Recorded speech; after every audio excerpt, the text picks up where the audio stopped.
Olá! Agora vamos aos pronomes? Como sempre digo, nós estudamos as classes de palavras na construção do texto e com os pronomes não será diferente. Então, selecionei 3 textos aqui para analisarmos. Os 2 primeiros trazem os seguintes casos. Então, vem assim, ó. A melhor maneira de atrair a atenção de alguns animaizinhos é oferecer-lhes um belo petisco. Olha só, eu quero destacar para vocês, nessa primeira etapa do nosso estudo, a presença, deixa eu pegar o pincel aqui certinho, a presença do lhes, tá? Porque, olha só, esse lhes aqui é um pronome, né? Acredito que vocês já se lembrem disso, é matéria já estudada. Então, é um pronome e ele tem por objetivo substituir uma palavra ou uma expressão dita anteriormente. Então, olha só, vamos tentar reconstituir, resgatar essa expressão. A melhor maneira de atrair a atenção de alguns animaizinhos é oferecer a esses animaizinhos, um belo petisco, certo? Né? É esse o raciocínio que a gente deve fazer. Eu quero que vocês observem o seguinte, que se eu colocasse novamente animaizinhos aqui, eu repetiria a palavra sem necessidade, porque eu tenho outros recursos na língua. Um desses recursos é usar um pronome, no caso, oblíquo, e eu usei o lhes. Então, essa é a função do pronome, é manter a coesão do texto, a ligação entre as ideias, né? Manter a coerência lógica, né? E substituindo uma palavra, às vezes dita anteriormente, ou até mesmo antecipando, que nós vamos ver mais adiante. No segundo caso, passei anos juntando uma boa quantia de dinheiro e guardei-a para realizar um sonho. Aqui eu quero destacar o pronome a. Sim, o a pode ser um pronome, tá? Além de artigo definido feminino, pode ser também um pronome. Exercício mais adiante, para fixarmos isso. Então, olhem só. Passei anos juntando uma boa quantia de dinheiro e guardei-a para realizar um sonho. O que é que eu guardei para realizar um sonho? Uma boa quantia de dinheiro, olha só. Como o nosso núcleo aqui é quantia, vou pegar um pincel vermelho aqui, ó, o nosso núcleo é quantia, né?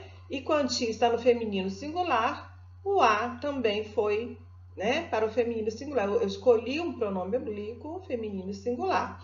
No lhes aqui, a única preocupação que eu tive foi com a concordância, né? Porque animaizinhos está no plural e o lhes precisou estar no plural também. Esses casos aqui são em que nós procuramos usar os pronomes para manter a coesão e a coerência, tá certo?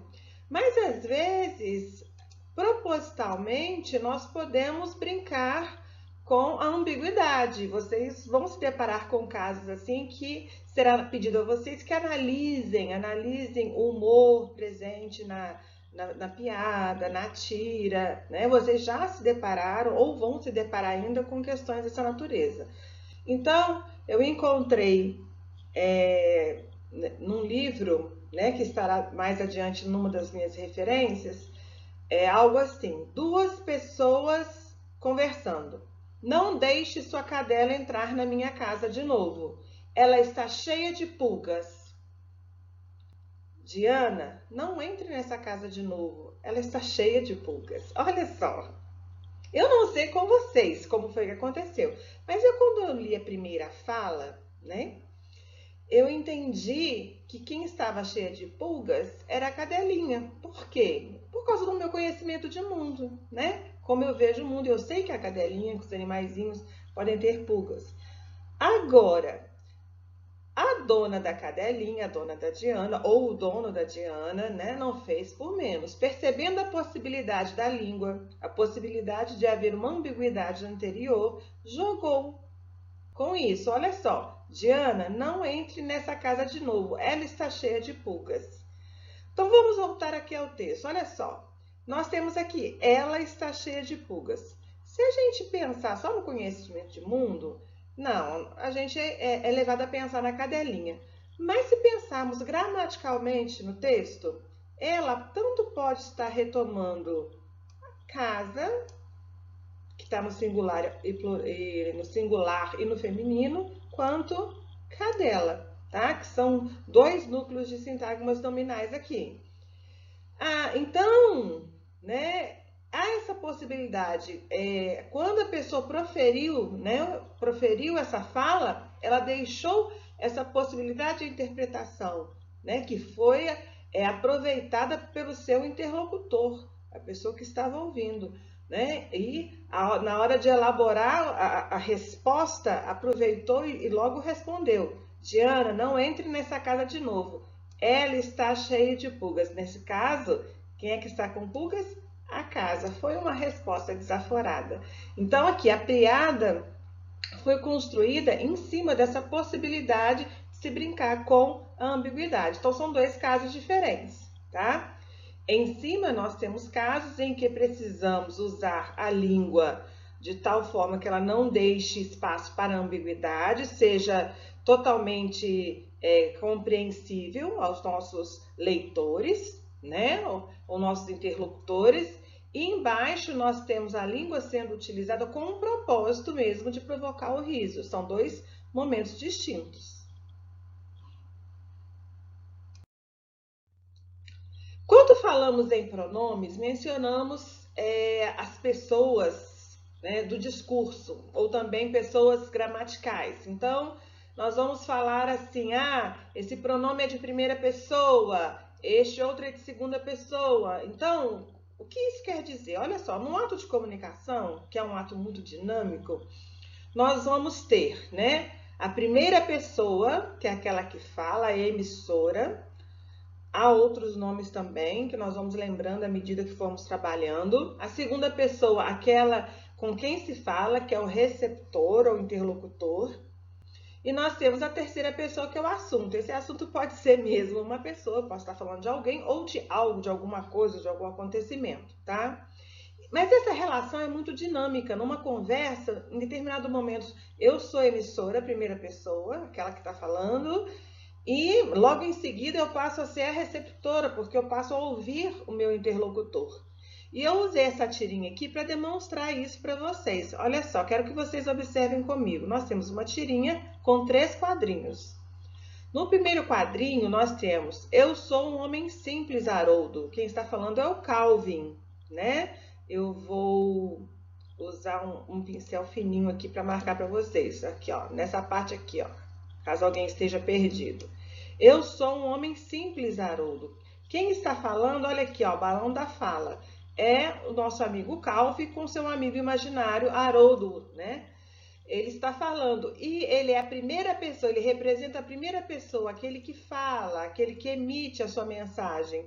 Quem representa a segunda pessoa nesse primeiro quadrinho? O Haroldo, ele está ouvindo, né? Ouvindo, processando a mensagem e refletindo.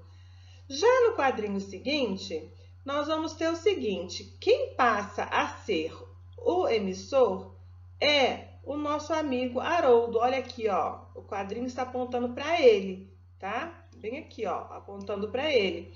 Olha só o que ele fala: mas ontem você queria um carro movido a energia nuclear que pudesse se transformar em um avião com mísseis rastreadores de calor. Olha só. Então, embora, né, a relação entre emissor e receptor tenha mudado, aqui no segundo quadrinho o Haroldo é o emissor e o Calvin o receptor, o assunto continua sendo desenvolvido. O assunto é quem o Calvin pensa, né, ou deseja ser, tá? Continua sendo esse assunto. Entenderam como isso se processa? Ok, vamos adiante.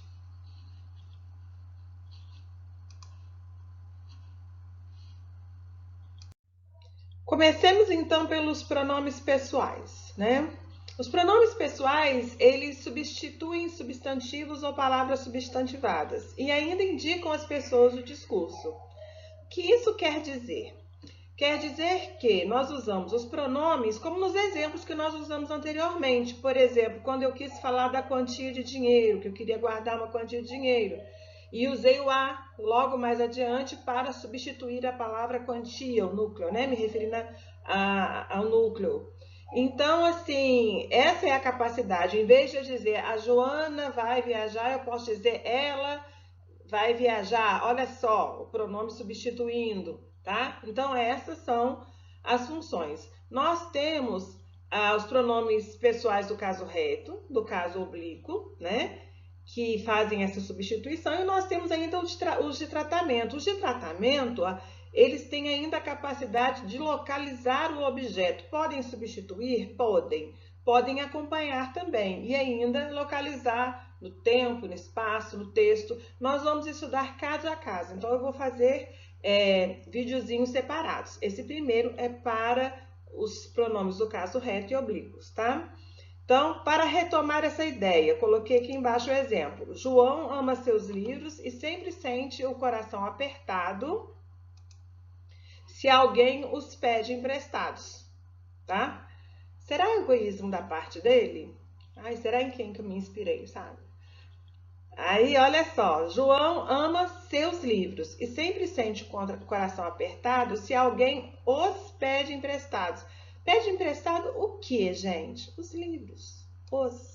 Tá? Então, ama seus livros, tá? O núcleo. Tira esse ezinho aqui, gente. Deixa eu apagar esse e aqui, ó. Vou apagar uma borrachinha. Vou pegar aqui de novo e vou colocar só seus livros. O núcleo, livros, tá? Livros masculino plural. Usei um pronome oblíquo masculino plural. Embaixo. Flávia anda bem ansiosa com as tarefas para fazer, mas no fundo ela sabe que no fim as coisas ficarão bem. De novo, eu me inspirando em mim mesma, só troquei o nome.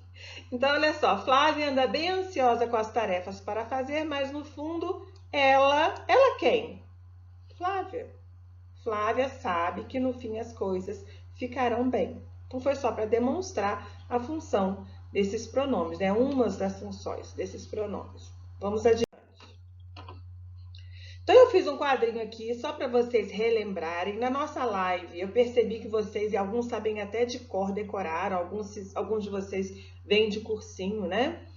Quem não fez cursinho tem a oportunidade de aprender aqui com a prof, então vamos lá, vamos prestar atenção. Eu vou falar aqui, não tem mistério, eu acho que todos já aprenderam. Então, nós temos pronomes pessoais do caso reto e oblíquo. O que divide esses pronomes? Primeira coisa, os do caso reto, quando vocês forem estudar análise sintática lá na frente, vocês vão ver que eles vão exercer a função de sujeito, tá?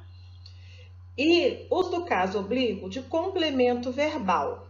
De alguma forma, nós vamos falar sobre isso no nosso curso, mas não é o foco, tá? O foco está na coesão. Então, vamos lá. Então, nós temos aqui, olha, nós podemos dividir, separar também os pronomes do caso reto e oblíquo em número.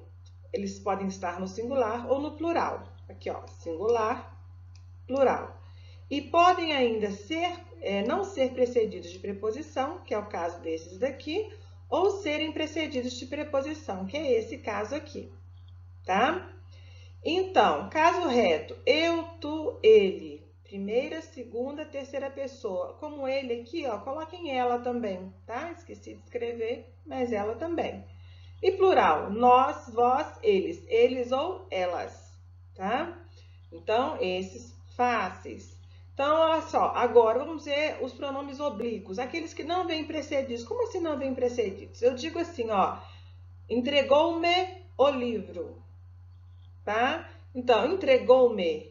Quando eu escrevo, independente da função que ele esteja exercendo na oração, na frase, na oração, ele não vem precedido de preposição. Agora, se eu usar o mim, independente também da função, ele será precedido, tá? Então, entregou a mim. Eu nunca direi entregou mim, né? Nossa, entregou mim, ficou estranho, né? Perceberam? Aqui já tá aqui dentro, ó, tá no com, já tá dentro.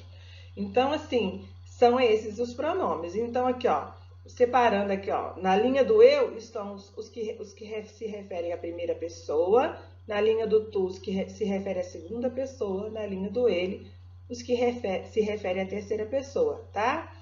E isso se repete embaixo. Qualquer dúvida, falem com a prof.